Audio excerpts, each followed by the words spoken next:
Hello students, welcome to अकाउंटेस्टिक। As we know कि अपन कैश बुक का पार्ट 1 कर लिया था जिसमें अपन ने सिंगल कॉलम कैश बुक सीखा था, राइट। उसके बाद अपन ने डबल कॉलम, ट्रिपल कॉलम और पैटी कैश बुक जो पेंडिंग पड़ी थी वो आज अपन इस वीडियो में कंप्लीट कर लेंगे कैश बुक का टॉपिक, ठीक है। चलो स्टार्ट करते हैं अपन।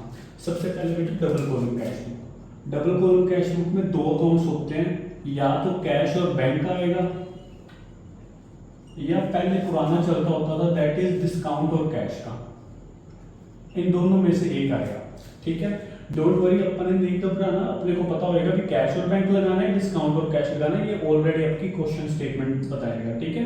नाउ अब फॉर्मेट कैसे बनाना है इसका बेटा, जैसे पिछला फॉर्मेट अपन ने सिंगल कॉलम का बनाया था, तो एक एक्स्ट्रा कॉलम ऐड ऑन कर देंगे और कुछ भी नहीं करना इस पे अपन ने।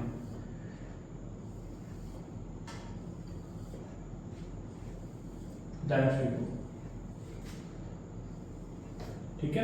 ऐसा कॉलम अपन ने बनाना है, ऐसा फॉर्मेट बनाना है अपन ने, that is known as double column cash book.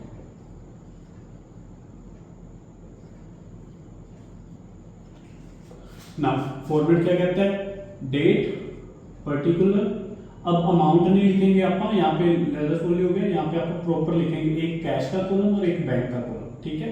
Same date, particular, ledger folio, cash और एक कॉलम अपन ने बनाना है बैंक। क्लियर हुआ बेटा ये चीज। पिछली सिंगल कॉलम में अपन यहाँ पे सिर्फ अमाउंट लिखते थे, यहाँ पे कैश और बैंक अपन ने दोनों लिखना है, ठीक होगी बात। सिंपल क्वेश्चन जैसे भी होएगा अपन स्टार्ट करेंगे। अगर बैलेंस दिया हुआ है तो टू बैलेंस लिख देंगे प्रॉपर, ठीक है। नॉर्मली कैश में लिख देंगे अपन।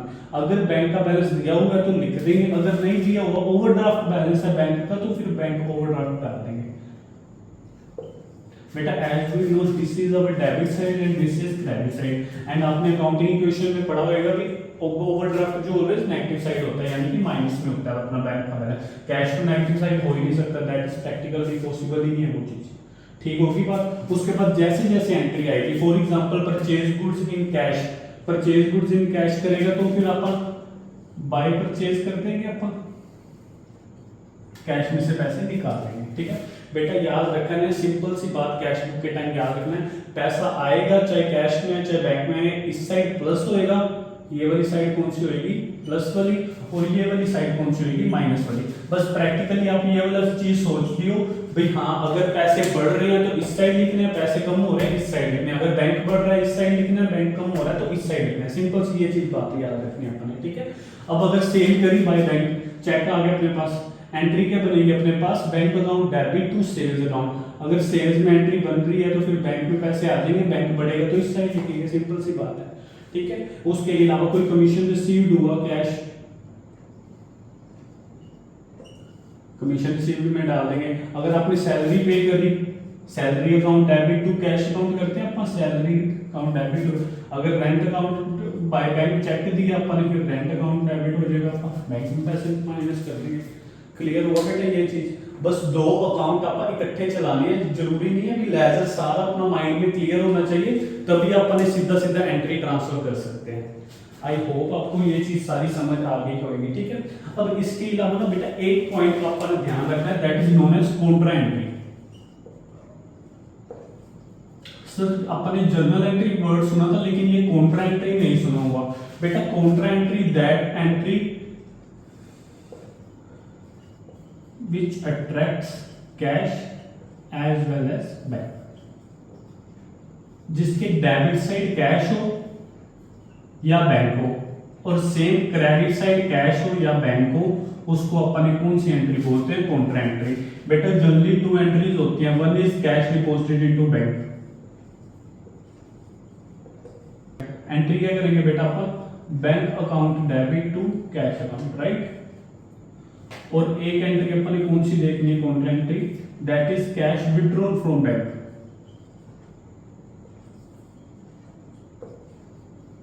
तो फिर एंट्री क्या कर देंगे अपन, cash account debit to bank account. बस ये वाली दोनों एंट्री आपने ध्यान में रखनी है, भाई ये दोनों में जब भी कोई चीज आएगी that is known as contra entry, इसको आप बोलेंगे कॉन्ट्रा एंट्री, ठीक है। अब इसका ध्यान क्यों रखने वाली बात है, बिकॉज बेटा आप कैश का भी कॉलम बना रहे हो और बैंक का भी कॉलम बना रहे हैं, राइट। तो इसलिए इसका समझना इजी हो जाएगा। देखो फॉर एग्जांपल अगर अपन ने कैश डिपॉजिट इनटू बैंक करवाया तो bank account debit to cash होता है। अब सबसे पहले बैंक के खाते में अपन डालेंगे टू कैश, बैंक बढ़ गया टू कैश, इस साइड आ गया, ठीक हो गया। और उसके बाद कैश के भी खाते में अपन ने डालनी है, मतलब डबल एंट्री करेंगे, इसकी ध्यान रखना है दोनों एंट्रीज का। अब ध्यान से सुनो, स्टेटमेंट क्या कहते हैं, स्टेटमेंट कहते हैं cash deposit into bank, cash अपन ने जमा करवाए बैंक में। अब बैंक बढ़ गया, बैंक प्लस होएगा तो इस साइड लिखे जाएंगे, कैश कम हो गया, कैश कम होएगा इस साइड में। बट ध्यान रखना है यहाँ पे अगर आप कैश लिख रहे हैं तो मैं कैश के अकाउंट में नहीं कुछ डाल रहा, बिकॉज कैश अपने खाते में अपना खाता थोड़ी डाल देगा, तो फिर आप क्या करेंगे बैंक के खाते में डालेंगे। सेम बैंक अपना नहीं खाते में डाल रहा हूँ, कैश जस्ट अपन ने जर्नल एंट्री पोस्ट करी है, बट पॉइंट मेरा ये है काउंटर एंट्री में अपन दोनों साइड पोस्ट करते हैं।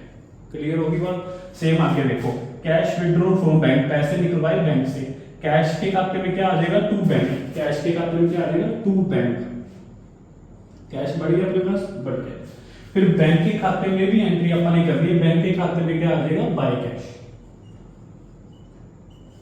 क्लियर हुई। काउंटर एंट्री का बेटा ध्यान रखना है, जब भी आप डबल कॉलम कैश बुक करोगे या ट्रिपल कॉलम कैश बुक करोगे। क्लियर होगी।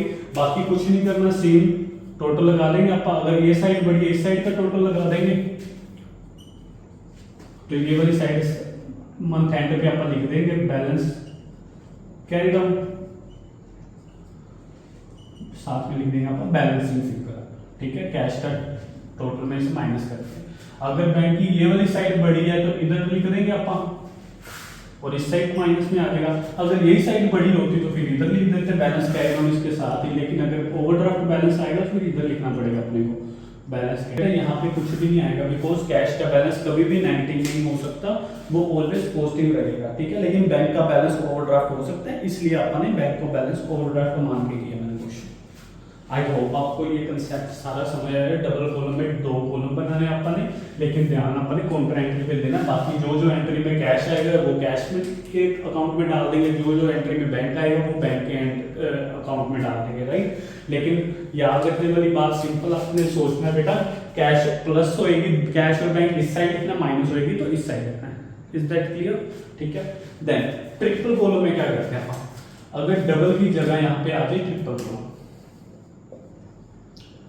ट्रिपल कॉलम में बेटा 2 पॉइंट्स आते हैं, या तो आपको डिस्काउंट का बोल देंगे प्लस कैश का बोल देंगे प्लस बैंक का बोल देंगे। या नॉर्मली बुक्स में देखा गया कैश का होता है, लेकिन दो तरह के बैंक दे दिए। फॉर एग्जांपल के लिए मैं बोलूं, एक एसबीआई बैंक दे दिया, एक पीएनबी बैंक दे दिया, यानी कि आपने दो अकाउंट्स में, बैंक अकाउंट्स में आपने खाता खुलवाया हुआ है, तो अपने 3 अकाउंट डाले। फिर क्या करेंगे, यहाँ बन जाएंगे, एक तो कैश का, एक एसबीआई बैंक का और एक पीएनबी बैंक का। सेम इधर भी बन जाएगी, कैश, बैंक और पीएनबी बैंक, बस 3 खाते एक्स्ट्रा बन जाएंगे अपने फोल्डर, बाकी सारा क्वेश्चन सेम रहेगा।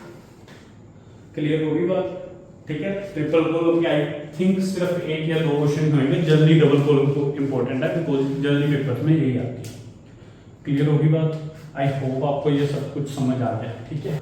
लास्ट अपना टॉपिक कैश बुक का, that is patty cash book, ठीक है।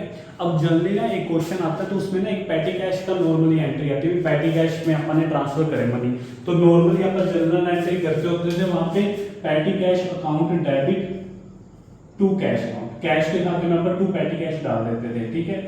लेकिन अब पैटी कैश का बुक ही बना रहे हैं तो देखना इसका मतलब क्या है।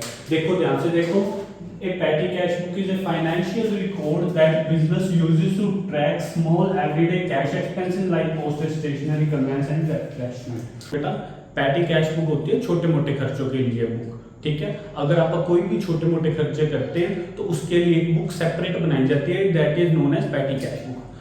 जनरली बेटा मिड साइज फॉर्म में क्या होता है कि जनरली अपने को छोटा कोई लड़का रखा होता है ना, जैसे कि सिर्फ चाय पानी पिलाने के लिए, तो हम क्या करते हैं उसको पैसे दे देते हैं। सपोज मैंने 1000 रुपीज उसको दे दिए कि कोई भी चाय पानी या छोटे मोटे कोई भी खर्चे होंगे तो तूने पेमेंट करनी है, और वो क्या करेगा एक छोटी डायरी लेगा और उसमें सारे खर्चे नोट डाउन करेगा। जब उसके 1000 रुपीज खत्म हो जाएंगे वो मेरे को अपना रिकॉर्ड दिखा देगा और उसके बाद मैं उसको 1000 रुपीज फिर ट्रांसफर कर दूंगा, ठीक है। वो जो बुक बना रहा है, वो डायरी बना रहा है, वो पैटी कैश बुक है। नॉर्मली वो रफली बना रहा है, लेकिन अपने प्रॉपर फॉर्मेट के साथ सीखनी है। Is that clear. अब आपका तो अकाउंटेंट है, कैशियर का काम भी तो अपने को आना चाहिए ना, इसलिए अपने पैटी कैश बुक को भी ध्यान से सीखना है, ठीक है।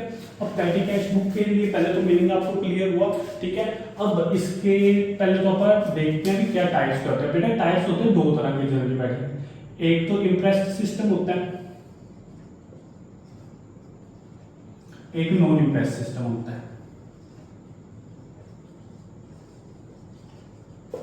ठीक है, एक इम्प्रेस्ड सिस्टम होता है, एक नॉन इम्प्रेस सिस्टम होता है। अब इम्प्रेस सिस्टम और नॉन इम्प्रेस सिस्टम में फर्क क्या होता है बेटा, ध्यान से सुनना एक बार।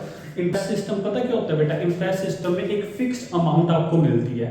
अगर आपने उससे कम खर्चे करे तो जितने पेंडिंग पड़े हैं उतने ही आपके पास बैलेंसिंग फिगर बचेगा और उसके अलावा उतने ही मिलेंगे जितनी आपकी फिक्स अमाउंट है। ठीक है, इसको आप एग्जांपल के तौर पे समझते हैं। फॉर एग्जाम्पल जैसे मैं अभी आपसे बात कर रहा था कि आप 1000 रुपीज उसको देते हैं, फोर से उसने एक मंथ में खर्चा करा सपोज 850 रुपीज का। ठीक है, उसके सारे पैसे लगे 850, यानी कि उसके पास बैलेंस बचा था 150 का। उसके पास बैलेंस कितने का बचा था, 150 का।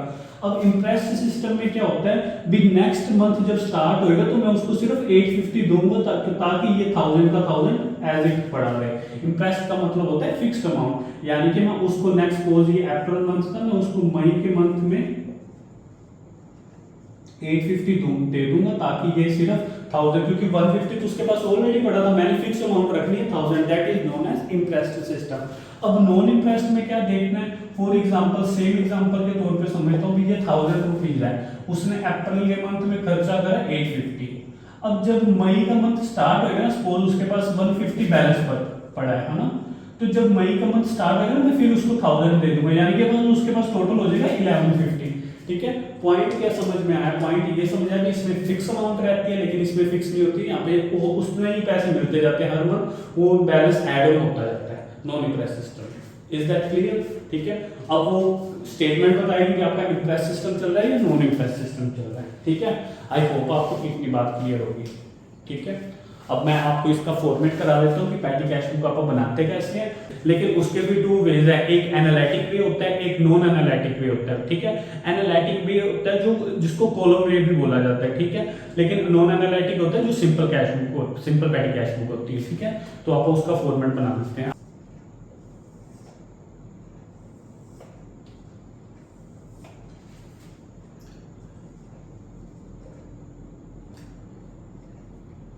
सबसे पहले यहाँ पे डेट नहीं आएगी बेटा, यहाँ पे रिसीट साइड आएगी, उसके बाद आप डेट लिखेंगे, देन पर्टिकुलर आएगा, देन आप लिखेंगे पेमेंट साइड। ठीक हो गया बेटा, एक बार आप इसको बोलो। ठीक है, देखो एक साइड रिसीट पहले लिखेंगे, फिर डेट, फिर पर्टिकुलर, फिर पेमेंट। सबसे पहले अगर फर्स्ट डे को आपके पास बैलेंस पड़ा है तो आप टू बैलेंस प्रोड डाउन लिख देंगे। ठीक है, 4 से 150 मेरे पास पड़ा है। ठीक है, अगर इम्प्रेस्ड सिस्टम है तो मेरे को हर साल 1000 रुपीज, हर मंथ 1000 रुपीज मिलता है, तो मैं यहाँ पे क्या करूंगा, 2 कैश डाल दूंगा, 850 और फर्स्ट वीक को। क्लियर होगी बात? ठीक है, नॉर्मली अभी अपन एंट्री भी देखी थी ना, क्या कर रहा था, patty cash account debit 2 cash account, petty cash के खाते में अपन ने क्या डालना है, 2 कैश अकाउंट। ठीक है, रिसीट साइड ये वाली होगी, पेमेंट साइड ये वाली होगी, लेकिन याद रखें ना रिसीट तो अपने को एक बार ही होएगी, बार बार नहीं अपन रिसीट कर सकते, रिसीट एक टाइम ही होएगी लेकिन पेमेंट बार बार होएगी। अब सपोज जो भी डेट होएगी अपना खर्चा हुआ, फोर से पोस्टेज का खर्चा हो गया बाय पोस्टेज अकाउंट, तो यहाँ पे सपोज अपन लिख देते हैं 150। ठीक है, उसके बाद कोई टेलीग्राम का खर्चा हो गया, से अपना ट्रैवलिंग का कोई खर्चा हो गया। ठीक होगी बात? उसके बाद अपना कोई रिफ्रेशमेंट का खर्चा हो गया, कुछ अपने कैरेज का कर दिया। ठीक होगी बात? ऐसे खर्चे आएंगे तो आप ऐसे लिख देंगे। ठीक है, अब कैसे करना आपने, पहले तो टोटल रिसीट साइड का लगाना है, दैट इज 1000 रुपीज, अपने को पता ही था। ठीक है, इधर भी आप कितना लगा देंगे, 1000 रुपीज। ठीक होगी बात? अब इसका टोटल करेंगे अपन, जो बैलेंस बचेगा वो बैलेंस कैरी डाउन निकाल देंगे अपन मंथ एंड पे। ठीक है, बैलेंस। आई होप आपको समझ आया बेटा। ये वाला कौन सा मेथड है, दिस इज नॉन एनालिटिक।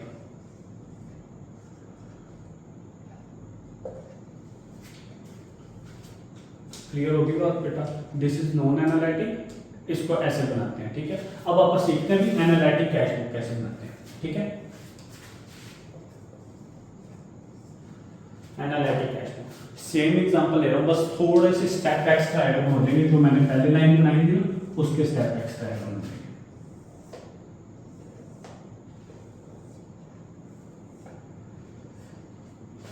ठीक है, अब क्या करना है, जिस तरह के खर्चे मेरे पास आए हुए हैं ना बेटा, उसका मैंने डिफरेंट डिफरेंट हेडिंग देके उसको सेपरेट मेंशन करना है। यानी कि अपन ने क्या माना भी ये चीज तो नॉर्मल होगी पैटी कैश में, लेकिन अपन जस्ट डिफरेंशिएट कर रहे हैं अपने खर्चे भी, सेपरेट खर्चे भी कितने कितने पैसे लगे। ठीक है, 4 से यहाँ पे मैं लिख देता हूँ पोस्टेज, यहाँ पे लिख देता हूँ टेलीग्राम, यहाँ पे लिख देता हूँ ट्रैवलिंग, यहाँ पे लिख देता हूँ रिफ्रेशमेंट, और यहाँ पे लिखूंगा मैं कैश। लेकिन मैं इसके अलावा यहाँ पे लिख सकता हूँ मिसलेनियस। मिसलेनियस का मतलब है जो भी छोटे मोटे खर्चे, बेटा जितने खर्चे होंगे मैं उतने अकाउंट तो नहीं बना पाऊंगा, राइट, कॉमन सेंस है। लेकिन अपन ने क्या करना है कि एक सेपरेट अपन यहाँ पे बना देंगे मिसलेनियस का लास्ट पे, ताकि जो भी छोटे मोटे जो एक टाइम आए हुए हैं या जिसका अपन ने नहीं बनाया था वो सारे मिसलेनियस में डाल देंगे। Is that clear? अब देखो पोस्टेज का 150 आ गया, टेलीग्राम का 100, यहाँ पे 200 पे 100 और यहाँ पे 50। ठीक है, यहाँ पे आप टोटल लगा देंगे आप इसका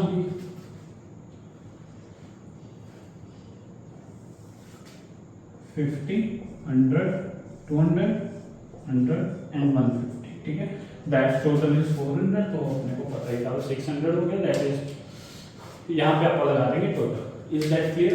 ठीक है, this is analytic cash book. I hope आपको क्लियर हुआ।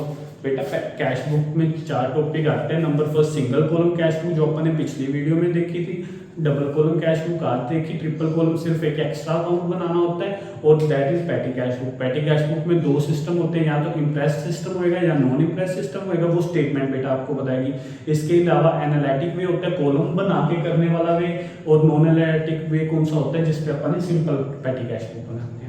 Is that clear? I hope आपको कैश बुक का कंसेप्ट सारा क्लियर हो गया होगा, राइट? अगर आपको फिर भी कोई डाउट आता है तो आप मेरे को कमेंट्स में पूछ सकते हैं। Thank you.